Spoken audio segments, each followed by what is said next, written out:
Welcome back to Big Boss Mare with Brandy Von Holten. Today's guest is one heck of a cowgirl, Hannah Kaufman. Not only is she a barrel racer, but she is extremely multifaceted in the equine industry. Hannah has made custom leather pieces that are just as beautiful as they are useful. She also trains horses to have a career in barrel racing, teaches clinics, and can help equestrians all over the world with her digital training critique. Hannah has an elaborate background in cutting and reining. Building excellence from the ground up is Hannah's motto for her performance horses. Hannah has fought back from 2 major injuries but shows no sign of slowing down. Her energy is contagious, and the footprint she will leave on the horse industry has only begun. It is my honor to introduce the cowgirl that needs no introduction, Hannah Kaufman. Welcome back to Big Boss Mare with Brandy Von Holten. Today, I have a very popular barrel racer with me named Hannah Kaufman. So, Hannah, all right. So my podcast is divided up between horse people, non-horse people, and then every third week I do a talk. So let's go ahead and explain barrel racing to my non-horse people. Okay? Well, first of all, thank you so much for inviting me on here. Oh, yeah. I really appreciate it here. I'm excited to share a little bit of barrel racing with everybody. Barrel racing essentially is running a cloverleaf pattern on your horse as fast as you can. Okay. So cloverleaf. So actually yeah. So a 4-leaf clover or a 3-leaf clover? A 3-leaf clover. Yep. There's 1 turn to the left and 2 turns to the right, or 1 turn to the right and 2 turns to the left. You can go left or right first. Okay, and I don't want anybody in the world to think that I did not know that answer. I was playing devil's advocate. I don't want anybody to think Brandy's an idiot. She thought there were 4 barrels. So, no. Come on over. We'll get you a barrel horse. Hey, I had Amberly Snyder out here for a clinic, and I rode my mule JoJo in it, who I do mounted archery with. And it was the first time in her clinic she had ever had anyone attend that was on a mule. But that is so fun.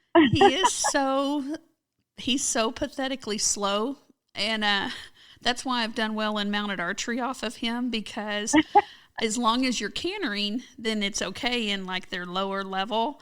As long as he doesn't break down, well, he gives me a lot of time to get my shot in. So. Anyways, yeah, he's never going to do anything in barrel racing except for be like a comedy. So. Well, that sounds fun though. That sounds fun. Hey, so have you ever? I was going to ask if you've had mules. You're about to answer that. Let me get out of your way. I was. No, it's fine. I have actually had multiple breeds come to clinics and try barrel racing, believe it or not. I've had mules, I've had Pasafinos, walking horses, thoroughbreds, and of course quarter horses. Right. But yeah, actually a very wide range of horses in the barrel racing industry. Okay. So, do you know one of the fastest animals I've seen personally was a Pasafino mule? And really, that thing was small, and it was not for a child to ride, and probably for 90% of humans don't need to be riding that thing either. But my friend rode that Pasafino mule, and it was crazy how fast that thing would go. So I believe it. So Hannah, all right, let's so Hannah is multifaceted. Okay, so a lot of people are used to thinking, how does Brandy do all that? Well, I'm like, well, here is my barrel racing, like, metaphoric sister. Like, we must be like, we are doing way too much, but not really, because we just kind of follow our heart. So, that's true. All right, so here we go. I know Hannah used to do some leather work, and she teaches clinics, and she trains horses. I saw that you have a blog, and you also, let's see here, you had some shirts for sale, and then you manage the events out of a training arena. So we have so many things to talk about. So let's start with, where you came from. Where'd you come from? Well, I'm originally from Canada. I was born in BC and grew up on a ranch in Alberta. I graduated high school and I had dual citizenship, so I headed south and moved to the United States. Couldn't wait to be here. Okay. Yeah. Have you always lived in Missouri since you've moved to the United States? No, I actually worked on a cutting ranch in Montana. I have a lot of family in Montana, and went to college in Powell, Wyoming. And one winter, it was March in Powell, and it was like minus 35 with the wind blowing and cold. And I'd hauled some horses to Missouri in March and got to Missouri and it was 55 degrees. And I was like, I think this would be a better place to live. So I got a job riding cutting horses in Missouri. Okay. And here I still am. Oh my goodness. So I don't know. I'm originally from South Texas. I was almost born in Mexico. Okay. So you and I told you we have some parallels, but they're so weird.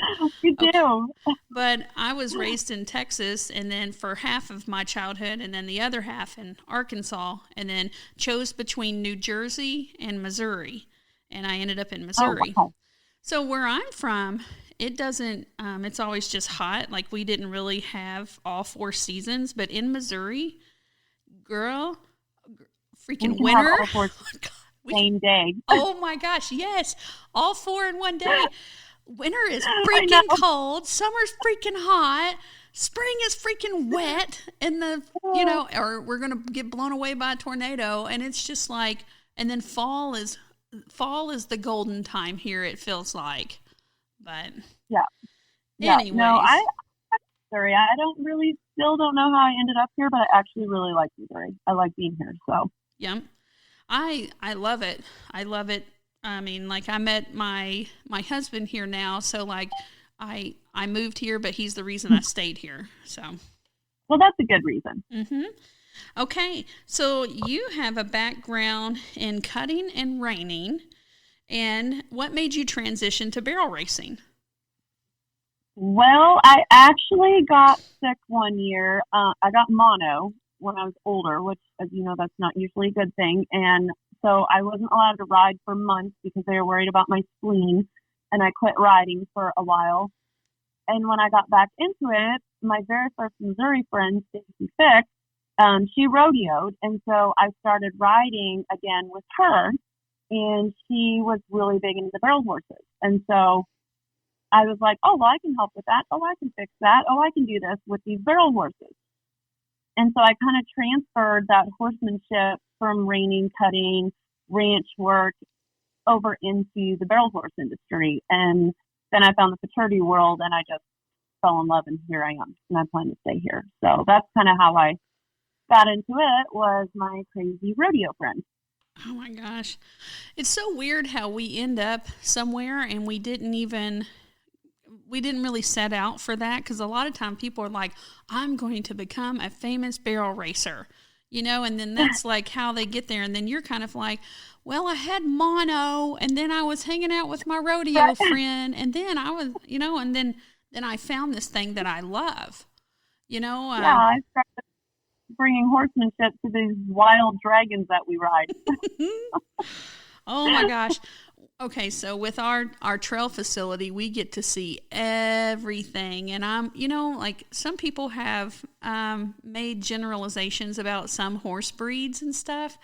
And I will tell you, I have seen calm horses that people say are supposed to be nutty. And I've seen horses that are supposed to be amazing. And I'm like, I would not ride that, and... Right? That's not enough money. Oh my gosh. The biggest thing that I've learned with owning a trail riding facility is basically whenever somebody tells you how amazing they are, you just need to ride with them for like 15 minutes and make up your own decision. Because come to your own conclusion. Oh my gosh.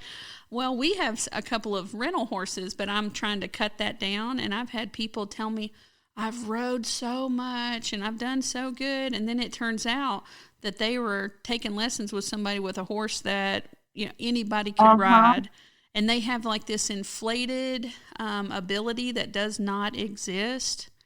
And I've had to like pony people, that thought that they were amazing, and they're just like, and I was like, if you ever go to another trail facility, you need to tell them that you need the horse that's going to do everything without you doing anything. So this will be a little bit down your alley, but I actually, the year between high school and moving to the States, I guided and passed in the Rocky Mountains in Banff, Alberta. So I've actually got to deal with the public and taking them on trail rides, and the ones that think, well, I know how to ride. Oh, really? Oh, yeah, I rode at my uncle's ex-girlfriend's wife's cousin's sister's pony down. Oh, yeah. So, yeah, I've got a little bit of that, too. Oh, I'm over here. I'm like, I'm not trusting you. I don't trust you. I don't trust anybody. I bring halters with me and lead ropes every time we leave out now. And, they don't understand how much my horses are saving their life, Right. Yeah. So we have some of those in the barrel racing industry, too, so. Okay. We've got some hot ones, and then we've got some pretty amazing horses too. Oh, I'm sure. So, hey, I saw that your, I think it's maybe the motto. Your motto is building excellence from the ground up. Is that? Yeah. That was okay. And okay, so explain the word flat work so everybody to understand that. So when you talk to barrel racers, there's this stipulation in their head. Everybody thinks that they want to work the barrels. Like, to make a good barrel horse, you need to work the barrels. But in my mind, if you get a horse that has a really good foundation, you have control of their feet, and you can do anything you ask them to do off the pattern, which would be flat work, then the barrel pattern itself really isn't that difficult. As we discussed earlier, it's a 3 cloverleaf pattern. So, I mean, and you can get technical about it when you want to get competitive about steps and movement of the horse. But essentially, it's just your foundation, your flat work. If you have control of your horse off the pattern, and you can do these moves, and you can lope circles, and you have a good stop, and you can move their shoulders, and you can do all this stuff, then really the pattern shouldn't be that difficult. Okay, so that's kind of the basis. I'm just going to keep on telling you that you're my parallel sister, okay? And then because mounted archery, okay? I shoot a bow and arrow off of a horse that's cantering, and you got to drop the reins. Do you know how many people come to the clinic and they're just like, all right, are we going to start? They're like, do we bring horses out first? And I'm like, no, we have to learn how to shoot this bow first. And then they realize, right? Yeah, I'm like, it's the second day before we even touch a horse. And then getting their horse ready for that is a whole different monster. Right. So like, they're just like, I'm sure you get a lot of barrel racers like, I've been practicing the pattern. We got it down and we're ready to come to this clinic. And you're like, oh, we're going to do a whole bunch of stuff before we even touch a barrel. Exactly. Exactly. You need to be able to lope a circle before you can lope a circle around a barrel. So, yeah. And I'm just a big believer that to keep barrel horses happy and liking their job, I don't like to really drill them or discipline them on the pattern. I'm going to work my horses off the pattern and get them to be able to lope a circle and move their shoulders and do all that stuff and get it proper and correct and easy for them first. And then when I put them on the barrel pattern, there's no anxiety there or frustration because they're doing those same movements. It just happens to be around the barrel. You know, I have a lot of experience with obstacles. Like I competed in obstacle competitions. We've hosted like every freaking obstacle association you can. And people will have their horse do this bridge over and over and over. And then all of a sudden their horse won't do the bridge. And I'm like, well, why should it? You're going to make it do it again. There's no reward for that horse. And like the people think that more's better. And I'm like, no. Get the job done and get out of there. I have a saying that I tell my students, people in my clinics all the time. I'm like, when it feels so good, you want to do it again. don't. Ooh, I'm going to put that in my pocket, girl. I'm going to put that in my pocket. Because that's when we want to do it again, but then that time they might make a mistake, and then you want to go fix the mistake, and then they get tired, and then they're making more mistakes, and so to me it snowballs the opposite way. Mm-hmm. Whereas then when it gets so good you want to do it again, and you don't, then you soak on that, and the horse soaks on that, and then the next day you can build on it. So, all right, so explain the word soak. Soak to me is when you've gotten some sense of progress, or something's just been really good, and you just quit there, and that's the moment that you quit on, and it's kind of what lingers with you, I guess would be a good way to describe it. Yep. It's the last thought that goes through your and your horse's mind. So I like to quote unquote soak on it, because that's the last thing that you quit on. That's the last thing you end on. And it was really positive. It was progress. It was, so that's kind of what I mean by soak, is pretty much always ending on a good note. I use the word soak, and then sometimes I tell people it's like dropping a pin on like a Google map. Like you're like, oh, I want that right there. So we got it. Now love on you. Yeah. So. Yes, that's the spot you want to come back to. So I saw that you've been a presenting clinician before at the Illinois Horse Fair. So here we go. Do you know I was a presenting clinician the year before you? I did, actually. I actually did. I tell you, weird parallels. I know. I'm telling you, this is kind of crazy. So, yeah. I think you had a lot warmer year, though, than I did. Oh, I saw that it was ridiculous whenever you were there. Yeah, we had snow blowing in the roof. Oh, no. Yeah, it was cold. I don't do cold. Man, whenever I went there, I was, hey, I'll tell you a funny story. So, like, I was doing a couple of different, I did mounted archery. I did this mule exploratory demo. And boy, I was feeling pretty confident, and I took my bridle off of my mule. And the first day, he did some stuff bridleless for me, right? And I was like, oh yeah, I'm so cool. Right? Okay. Yeah. So the next day, I did it. It did not work out for me. And he just went to the gate and just stood there, and I couldn't get him to move. I had to get off and put my bridle back on in front of everybody, and I was like, never mind. So, yeah, horse. Like we eat a lot of humble pie around horses and mules, I'm sure. Oh, I had a big old humble sandwich that day. So did they make you do the goat tying? No, I didn't do any goat tying. No. Oh, they made all of us clinicians do the goat tying when I was there. So. Oh my gosh, they missed out on that one. Oh man, well, oh my gosh, this last weekend we had somebody that had a baby goat because it was having to be bottle fed. So like. I just love goats. So they did have me do a Western dressage demo, and they also brought out this like Andalusian stallion that was like, looked like magic just flowing. And then, you know, if we were vehicles, that would have been like a Porsche, right? And then I would have been like a Ford Ranger. Like it was... Or like, a Ford Explorer. I meant like a Ford Explorer. It was, so luckily I brought my friend who has a fancy mule. And so, but she was more like a Corvette, the Andalusian horse, like, and we just sit over there and we're like, wow, that was so pretty. And then we're like, do we really have to go? Are you sure? So the Illinois Horse Fair is fun. Yeah, it was fun. It was great. It was a good time.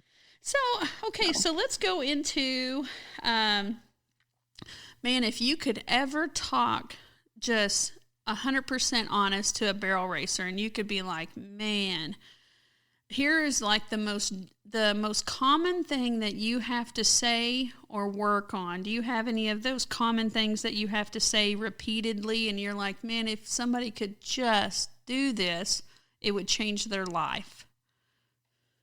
I just really think horse horsemanship.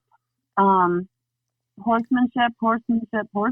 I just really think sometimes we get caught up in the speed and trying to be fast, but smooth is fast. So I just, go back to your basics always. A lot of times when I have people, their horse isn't doing this or their horse isn't doing that, and I go back, we'll go back to your foundation, go back to the basics, find the hole. Because usually, like I said, to go back to that flat work part, get off the pattern and find out where the problem is what I'm usually just, and I tell a lot of barrel racers, don't just go to barrel clinics, go to horsemanship clinics, go to colt starting clinics, go to reining clinics, go to cutting, like anything you can to build your knowledge, and just understand more about how the horse moves and their body and building that relationship. I think that would probably be what I'd say the most to most barrel racers is just, get your horsemanship. And then, of course, have fun. That's the other thing. Sometimes we get hung up on trying to win, too. And you have to remember at the end of the day, we do this because we love it. Right. So you can't lose sight of that either. Man, I've seen the ugly side of that before whenever people had put, there's so much, in like the higher divisions, like a lot of people that are clinicians and trainers feel a lot of pressure to win because they think if they don't win that people won't train with them. And the honest to goodness truth of that is people don't really, they find out from stuff that you've done, but they really care about themselves. They really want themselves to be able to win, and themselves to do better. So like a lot of times you can be a great trainer and not have won anything in a while if your clients are doing well, if your client. That's me by all these kids that I train. Oh yeah. I a horse and then I get beat on my own horse. Oh my gosh. All the time. Well, I just got outrun by a horse that I trained and sold to a girl and outrun him poles. Oh my gosh. Well, I've always told my horsemanship students, like, my goal is for you to be, I want you to be better than me. And, it's a lot easier for somebody that just has like one horse that they put everything into, and then trainers, right, you're having to spread yourself out and bring a horse up. And, you don't get to put your heart and soul into one. You have to put your heart and soul into 10, 15, 20, whatever it ends up being. Yeah. So, okay. So on your website, I saw that you offer all sorts of different services. Okay. So digital training, critique. So explain what people get with that. I have a lot of people out of state or far away that want me to critique their runs, and tell me, where I maybe see some mistakes, how they can quicken their time, just little things like that. So I critique quite a few runs, and it's a good way for people can't always travel to a clinic, right, and there's not a ton of clinics available all the time. So it's a really good way for people to learn or get some good help being far away, just through your computer and technology. So right. I do quite a few critiquing of runs. And then you also do one-on-one training. So those are private lessons.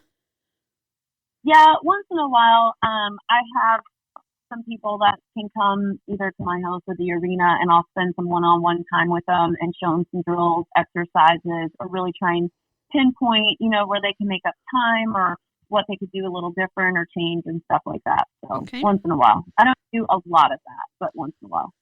So, and then it says that there's a training month per horse. So you also take horses in for 30, 60, 90 days, or just 30 days, or how long?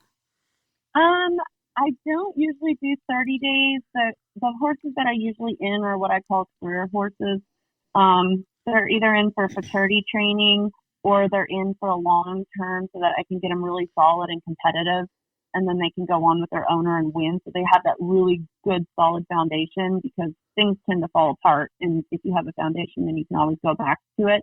Right. I do 30 days sometimes if I know the horse, but usually it's 90 days or more. The horses I have in right now are futurity horses, and so I'll have them for almost a year at least. See, I love that. I mean, like, people, oh my gosh, you should see sometimes whenever people leave a horse with me for 30 days, here's the horse that hasn't cantered under saddle, can't do any obstacles, doesn't understand leg pressure, doesn't, come up off the bit, and then they're like, I want flying lead changes, and I want side passes, spin on the haunches, and I'm like, what do you think? Am I Santa Claus? What do you expect? And I'm like, no, you're not going to get hardly any of that. We're going to work on softening, and, we'll work on backing, side pass, 30 days is so short.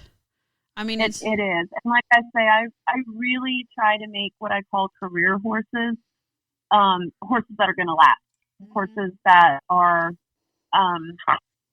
they're going to go on for a lifetime, for years, and be competitive, and that are going to last for a long time. And they've got that foundation because, as you know, horses are living, breathing, very large animals. And once you train a horse to do something, doesn't mean that it's just going to stay forever. You've got to fine tune and fix and change and adjust and that kind of thing. But again, if you have the foundation, you have something you can always fall back to.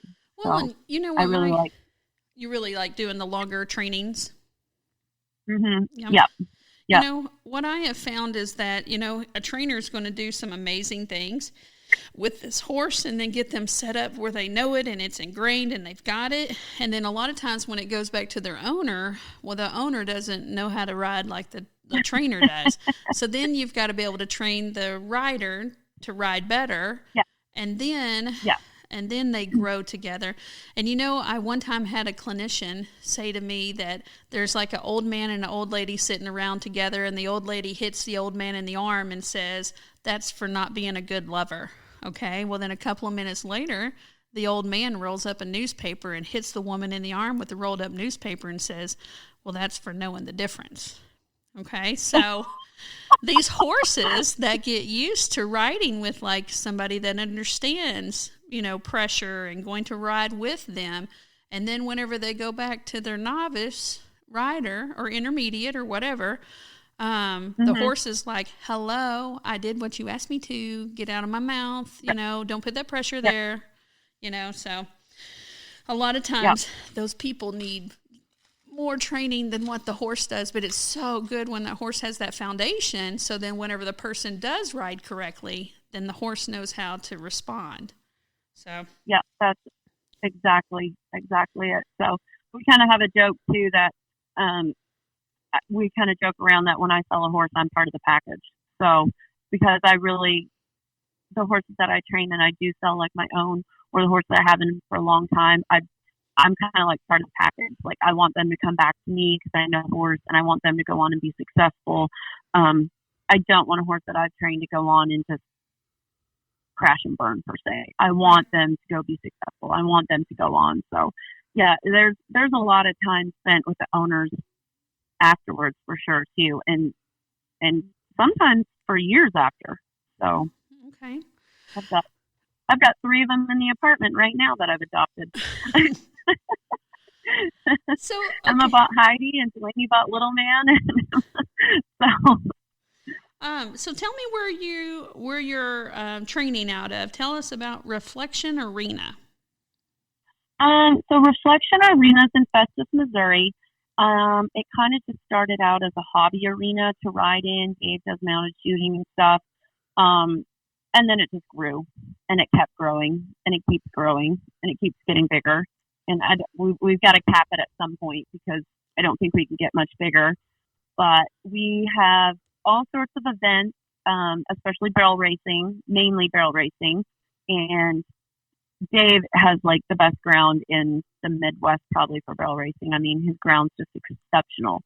So we have a really good reputation for that. We do a saddle series in the summer where we give away double J saddles. We've got 2 huge specialty races, Missouri Classic where we give away a trailer, and then the Powerhouse Run where we give over $11,000 added money into it. So we get, I think this last year we paid out $84,000. Wow. Yeah, and then we have cutting horse shows and walking horse shows, walking horse clinics, just all sorts of other events too, but a lot of barrel racing. Okay, so what's the dimensions of that arena? Well, there's 2 arenas. Okay. There's a heated indoor arena that's 100 by 200, and then there's a covered outdoor that's 100 by 200. Okay. There's 220 stalls and 79 hookups with water and electric. Wow. Okay, so this is like massive. A heated arena. Yeah. Wow. I know. The most amazing thing in the whole world. If somebody wanted to see that, I actually got to see part of it on a TikTok. So. Oh, yes. Yeah. The viral TikTok. Oh, my gosh. Your TikTok got over, 1 million views or 3 million. 3 million views on this facility. And you have you have an apartment in there and then you get to walk down, and it's beautiful. I mean, it's literally what dreams are made out of. Oh yeah, absolutely. 100%. Dave he has no shortcuts when he builds stuff. I mean, it's just immaculate. So, and we just really try and pride ourselves on keeping the place clean and updated and just have a great atmosphere for people. So we do have overnighters come in too, which I'm sure you get to deal with a little bit. But yeah, we have overnighters come in, and then we have our events, and then I train out here in the winter. So okay, and it is. It is what? It is very busy. Oh, I know that we are busy, and we don't have a heated anything. I mean, we got like a heated bathroom, hey, and we got 4 heated cabins. Our wedding venue, yeah, most definitely, yeah. Our wedding venue's heated, but these arenas are expensive. Ours is 125 by 200, but then we took off 20 foot of it for seating, so it's really 105 by 200.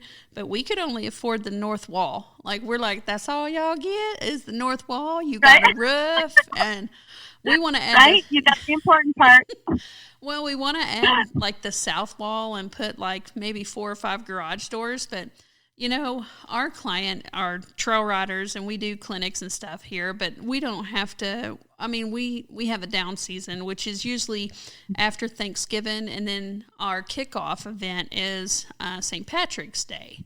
So we've got a dead time in the middle of there, so we have to make. Yeah, we have no dead time. We had Wednesday night jackpots in December, and then we did the St. Jude benefit this year and raised $37,000 for St. Jude. Wow. So that was a really awesome event. And then we right into the day after Christmas race, and then into the New Year's race, and then into the Valentine's Day race. So we've had no downtime.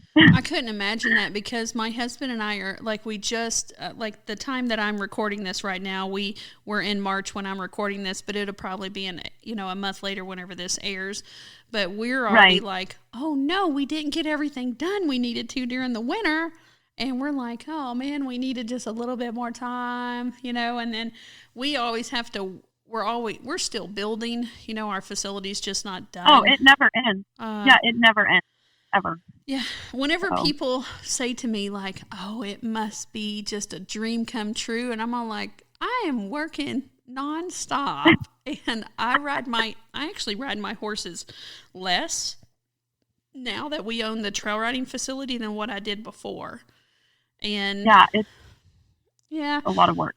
Yeah, a lot of people, they're just like, well, it must be nice to camp all the time. And I'm like, oh my God, do you know how much firewood y'all use each weekend? And then I think the women's bathroom, I mean, I've said this on our podcast before, if other people are listening to each podcast each week, we come out on Thursday, but 17 rolls of toilet paper. That's the average number per weekend, and just the female side of the bathroom.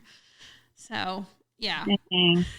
Well, we've got a lady here named Chrissy, and she is the best thing ever.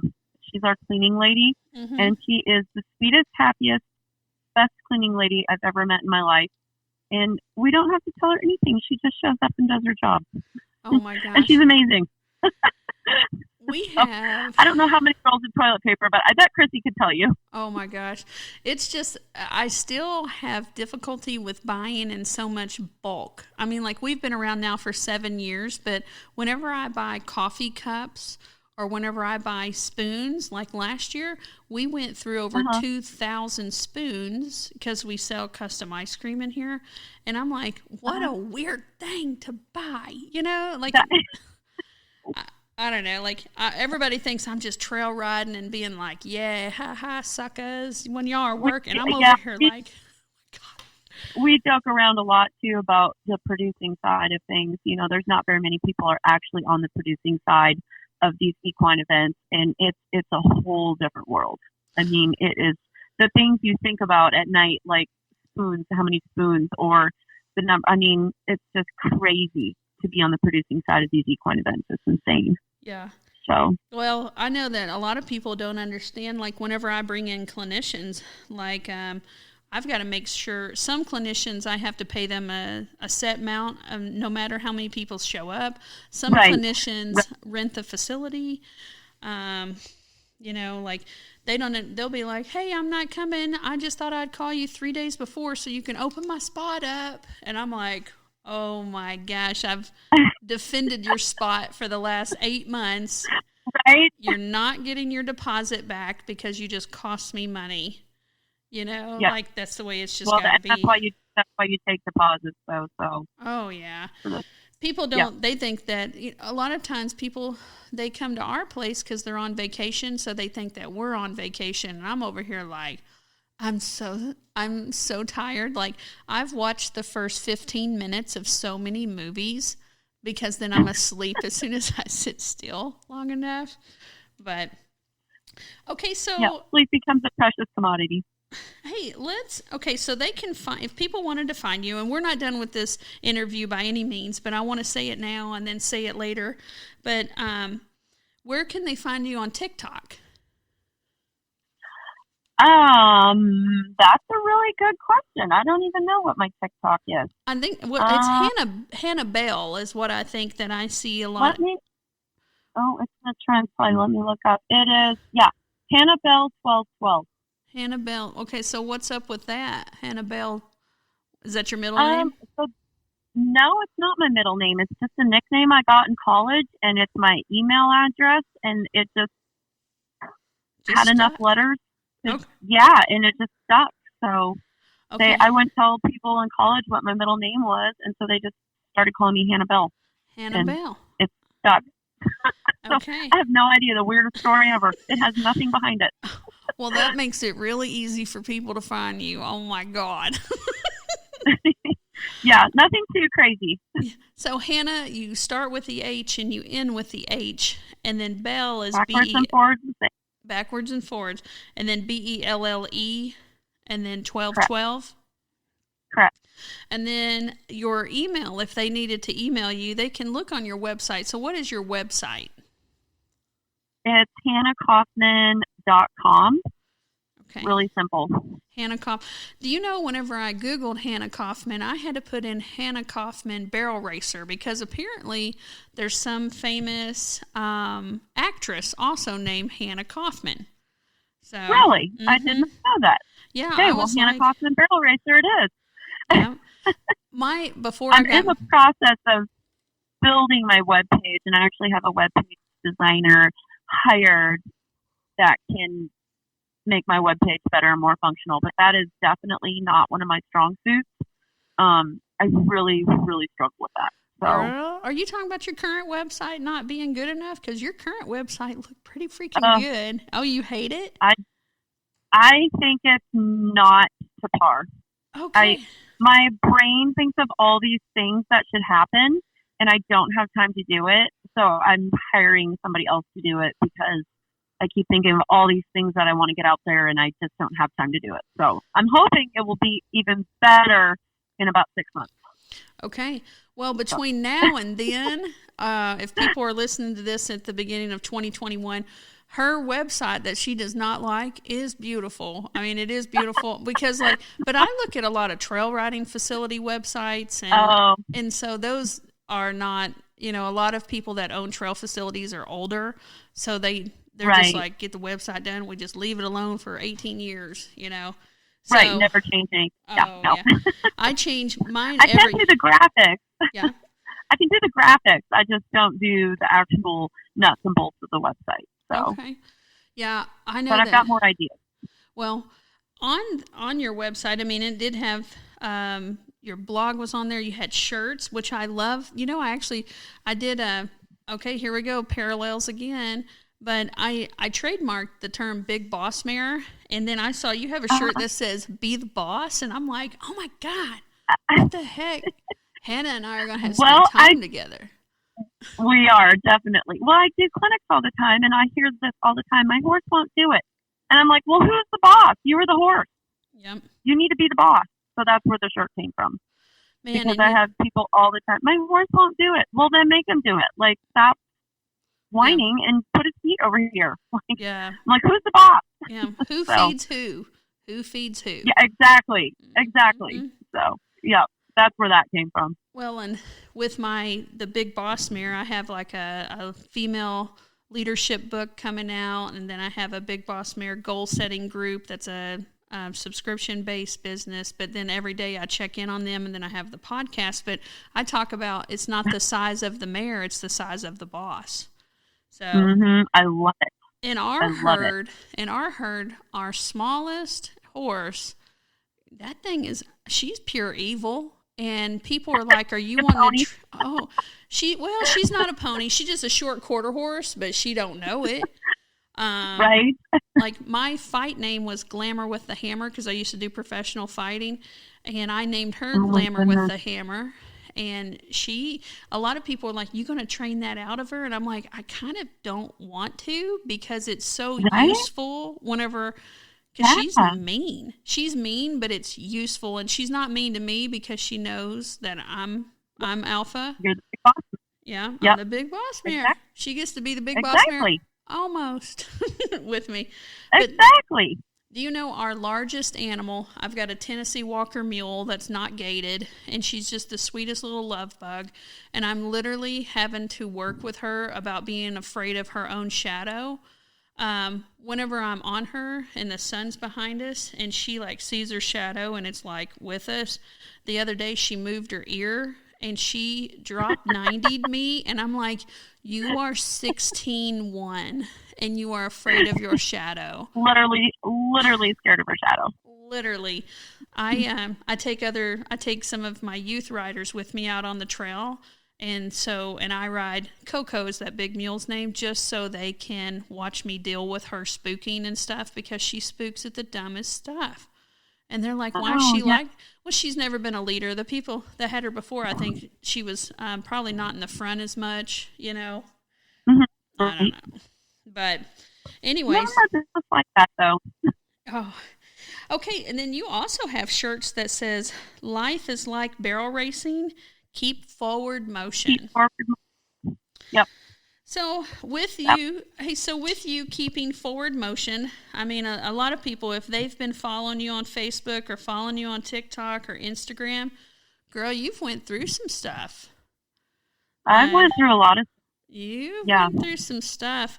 So I know that you had broken your leg last year. Yep. Broke your leg.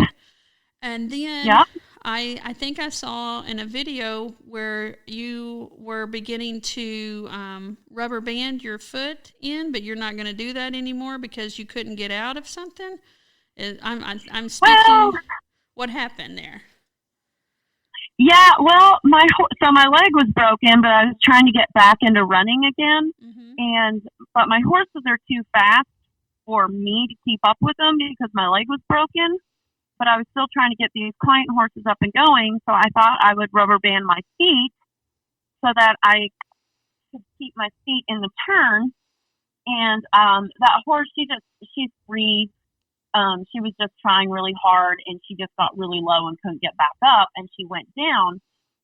Well, that leg was broken, and I didn't have enough strength to kick my foot out or break the band because my leg is still broken. So I had to keep her down and wait for someone to come pull it so that I could get off of her without getting me or her hurt. Right. So that's essentially what happened there. That was my one and last time of trying to be on my feet. So are you wanting to, so let's talk about rubber banding. A lot of people, so you use rubber bands to keep your feet in the stirrups. Are you going to say no more rubber banding because of that might happen? I think it's just a personal choice to people. I see both sides of the argument. I see on one hand, it's dangerous if you get behind your horse, but I mean, barrel racing's just, it's fast and things happen that you don't plan on at a really high rate of speed. So I see where it's important to try and, help keep your balance a little bit. And there's that debate, well, you need to ride better, or there's that debate of, sometimes things happen, and if it can help you keep balance, why not? There's different sides. It's not fun trying to turn a barrel at a high rate of speed without your foot in the stirrup, and it's just, you've got to really have a strong core to be able to do that. I think it's a personal choice. How do you go back to the helmet? Probably should wear a helmet, but it's a personal choice, and I don't. Is it the right decision? Probably not, but that's what I do. So with the banding, I kind of feel the same way. I don't usually hardly ever band my feet because I don't usually hardly ever get behind a horse in a turn. But in this instance, with my leg broke, I was struggling and I was still wanting to be competitive. Right. And especially on my client horses. I mean, they're paying me money to do good on their horses. So right. I was trying to make up for my lack of ability, and it backfired. Man, well, I have stuff backfire all the time. You're talking about your choice or not your choice. In archery, a lot of times people will wear a forearm guard on the inside of their forearm to keep their string from hitting it. And then I'm all like, take that forearm guard off and go ahead and hit that arm, because maybe you'll stop and move your arm out of the way because you have to keep your elbow slightly bent. So other people are like, I don't want my clients to have, because whenever that bowstring rakes from the inside of your elbow to your wrist, I mean, it is going to be picture-worthy bruising, okay? Like, it's excessive because it's snapping you so hard and it's running down that arm. And I'm all like, take that. I'm all like, nope, take it off. I'm not going to tell them to take it off, but I'm never going to wear one, and I'm going to tell them why I don't. But then safety-wise, it'd be a lot safer if I had that forearm guard on, but I want kind of like it's going to punish me if I don't get my arm right. And you know what? I don't get bruises on my arm anymore. Right. So, exactly. So I get you. Kind of a person needs to make their own decisions, and right. I know with saying everybody's got their own opinion about stuff, and there's a lot of things about opinions, but I just feel like people, they need to make their own decisions about it, and I tried it. It didn't work for me, obviously. That's okay. I had a very different situation, so. Well, and like I tell people, don't tie to my arena, and they're like, I just put the rein over it one time, and I'm over here like, wow, we had to put down a horse before whenever I was a child for that same thing. And like, I just put it into, some people learn through words and some people learn through scars.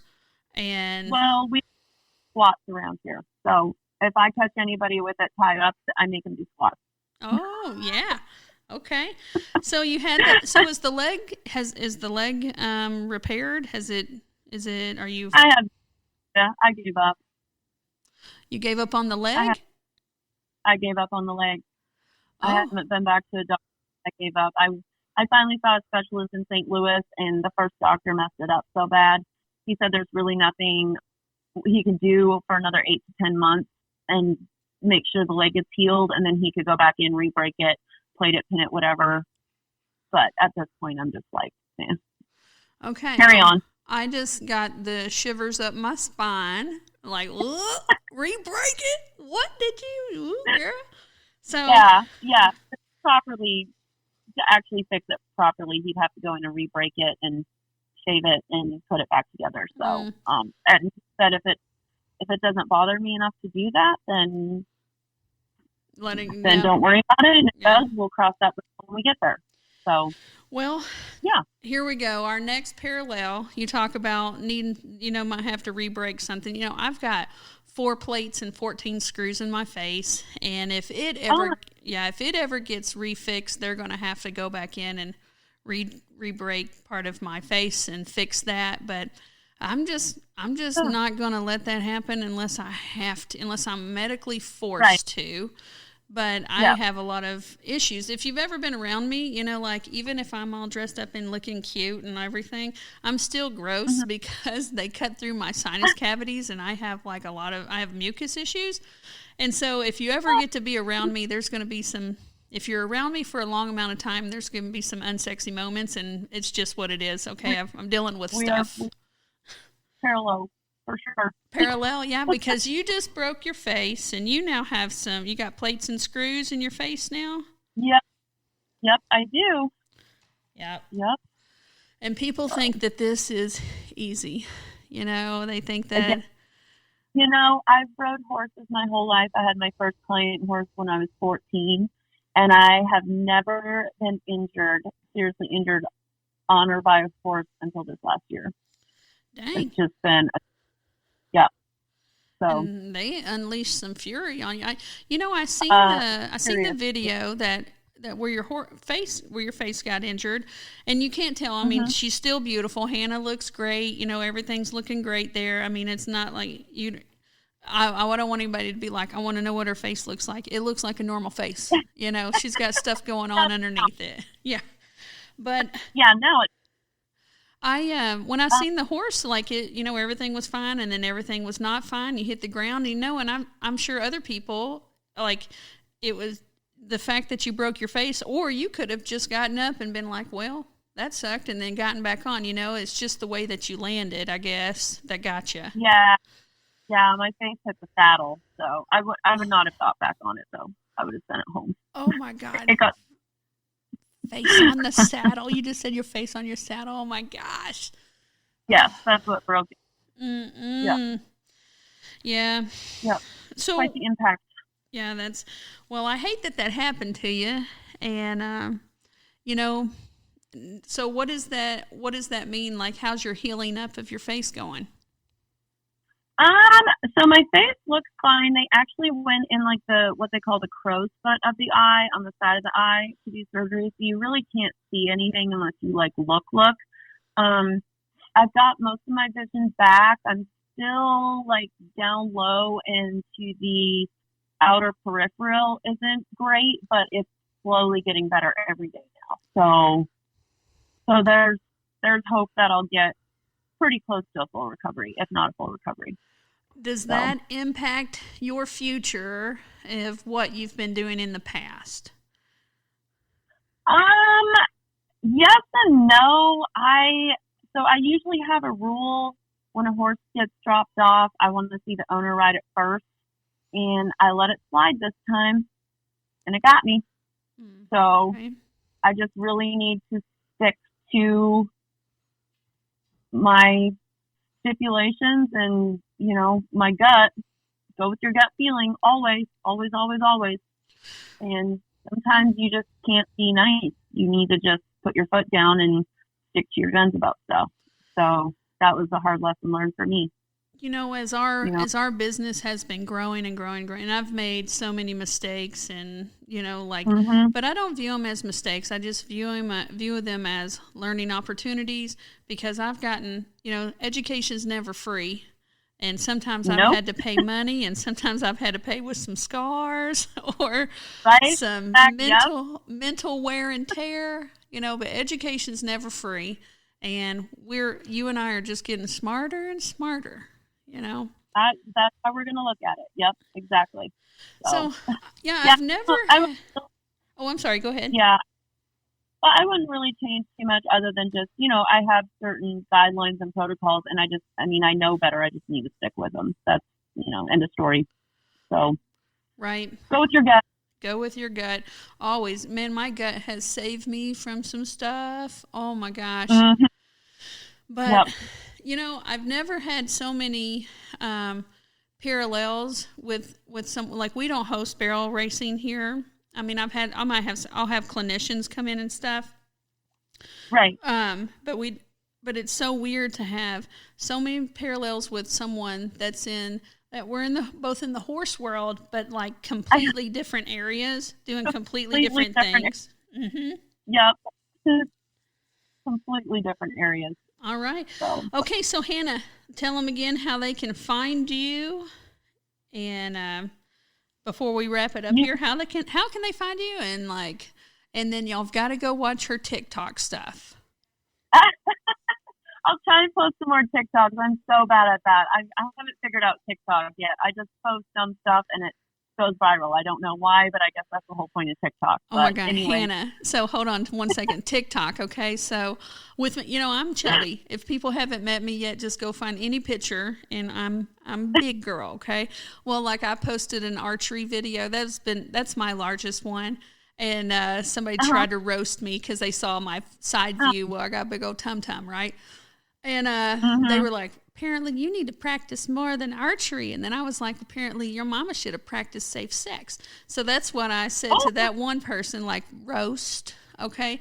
So that I know that's probably mean. Oh my God. Somebody probably just turned me off. But I don't care. I didn't say cuss words, and I just used some science, and somebody's trying to roast me about, they don't know me. Anyways, that video has gotten the most views. And then another video is me on my horse Glamour, and we're walking through fire of this mounted police training, okay? And then, right. Okay, until I posted another video later on, and it beat my horse walking through fire, and all it was me making scrambled eggs with cheese and giving it to my dog. That video beat the video of me on my horse walking through fire. Oh, I don't think I'll ever understand TikTok, but that's okay. Okay, they have a lot on TikTok, so I guess I'll keep the app. Oh yeah. So they can find you at TikTok. So go ahead and tell them where to find you at. Hannah-Bell1212 on TikTok. Okay. And Facebook, of course. I used to be pretty good at Facebook till they did the upgrade. Now I got to figure that out. But Facebook, Hannah Kaufman or Hannah Kaufman Performance Horses. I post on that quite a bit. You'll get to see a lot of day-to-day activities. I have an Instagram, which I'm not on very much, but I try and post to that. It's Hannah Kaufman. I don't know what my Instagram even is. I'm so bad at this. Let me look up really quick. Hannah Kaufman 24. And then I have a YouTube channel, Hannah Kaufman 1. And I do try and post some training videos on YouTube. And I have a lot of people send me ideas of what they would want me to do training videos on. And so I plan on doing a lot more of that this year for people too. So Facebook, YouTube, Instagram, and of course TikTok. Okay. All right. Well, hey, thank you very much. And thanks for tuning in to Big Boss Mare with Brandy Von Holten and our guest today, Hannah Kaufman.